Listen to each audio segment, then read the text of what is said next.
במערכת החינוך סוגרים את הפער. בבית לילדים יש מחשב ואייפון, והם יודעים לעשות לייק, והם יודעים לצייץ, אבל כשבאים לבית הספר הם עדיין פוגשים את המורה עם גיר ביד מול לוח. עם גיר ביד ועם עיניים בגב. ועם עיניים בגב, כמובן. תודה לדרך. שלום לך, מאיה שירי. שלום. האם אכן מערכת החינוך עומדת בפני מהפכה טכנולוגית? זאת אומרת, מה שאמר בנימין נתניהו לפני 15 שנים, שלכל ילד יהיה מחשב, זה קורה עכשיו? זה קורה עכשיו. אצלנו בבית הספר זה התחיל לפני 5 שנים. כאשר... איזה בית ספר? בית ספר גנים בגני תקווה. כאשר ראש המועצה לקח את היוזמה והכניס את מחשבים הניידים לבית הספר. אנחנו קיבלנו את זה באהבה גדולה. התחלנו תהליך מיוחד במינו לפני 5 שנים, כאשר היו מספר גורמים שעזרו לנו בדרך, עזרו ותמכו לאורך כל הדרך, והגענו לאן שאנחנו נמצאים היום בעצם.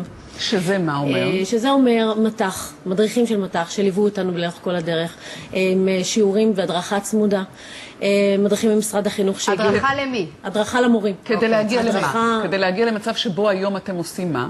כדי להגיע למצב שבו היום יחידות הלימוד שאנחנו כותבים בבית הספר יהיו יחידות לימוד מתוקשבות אורייניות, שבעצם יאפשרו לתלמיד לצאת ממחיצה של החוברת המסורתית אל הגלובליזציה ולעולם הגדול, ובעצם זה יאפשר לנו לשלב את הלמידה בבית הספר, את הלמידה בכיתות, את תוכנית הלימודים הבית ספרית, יחד עם עוד נושאים אקטואליים, רלוונטיים, מיוחדים, שיכולים להתקשר, ובעצם הילד לא מקבל איזו יחידת לימוד שלא קשורה לשום דבר, אלא יחידת לימוד שקשורה לעולם הגדול, ויש לה איזשהו קשר לנושאים אקטואליים שנלמדים, לנושאים אקטואליים שמדברים עליהם היום, היסטוריה, יחד בהקבלה לתנ"ך, תנ"ך בהקבלה לאקטואליה, ואז יש לנו בעצם מרחב, ויש לנו פריסה של החומר הנלמד, ומדובר על ילד שהוא אורייני, שמגיע למקורות מידע ובעצם בונה לעצמו מידע חדש. וכל יחידה כזאת היא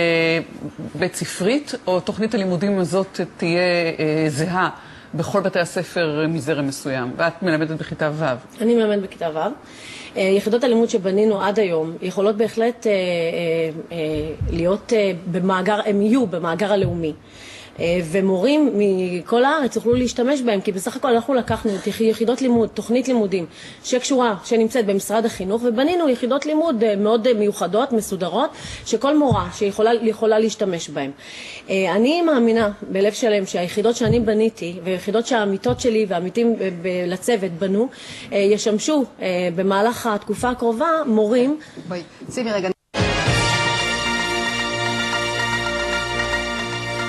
חוזרים אלייך, ובוא נציין רק שהתוכנית הזאת, החשובה הזאת והמסקרנת הזאת, הושקעה בעצם היום. נכון.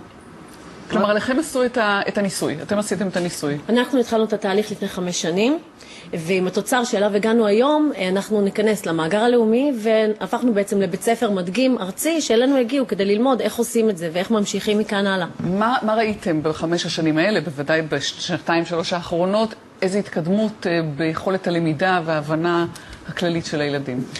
אני חושבת שראוי לציין שהדבר החשוב ביותר מבחינתי כמורה זה את חדוות הלמידה של התלמיד. תלמיד שלומד בצורה מסורתית, ואני חוויתי למידה בצורה מסורתית, הוראה בצורה מסורתית, באופן מסורתי, לבין למידה באופן מתוקשב, כמו שיש היום. ניתן דוגמה, בתנ"ך לדוגמה. תנ"ך נחשב למקצוע מאוד מאוד קשה, תובעני, השפה קשה. ילדים לא אהבו ללמוד תנ"ך. המורות לא תמיד אהבו ללמוד תנ"ך, ולא היה קשר בין הטקסט המקראי הישן לבין החיים ומה שקורה היום. אז בואי תראי רגע המורה שלנו לתנ"ך, איך עושים את זה? איך זה פתאום הופך להיות מעניין? לוקחים את הטקסט המדהים שלנו, לוקחים את המקורות, ולוקחים מהם את הערכים, את הדילמות, את כל החומרים הטובים שאפשר להפיק מהם בעצם יצירה, אני חושבת, אני קוראת לזה פשוט יצירה במהלך השיעור. אני גורמת לחומרים האלה להיות רלוונטיים לשיעור שיש לנו היום. אני אתן דוגמה, אם יש איזו דילמה מוסרית שהדמויות הדמויות מתחבטות בה, אם אני אקח את הדילמה ואני אעסוק בה בשיעור ואני אצא מהפרק בתנ"ך ואני אכניס את זה לחיים של הילד עצמו. איפה הוא נתקל בבעיה כזאת? מה הוא עשה ואיפה הוא התקדם הלאה? אבל את זה את לא צריכה מחשב, זה את יכולה לעשות בשיחה בכיתה.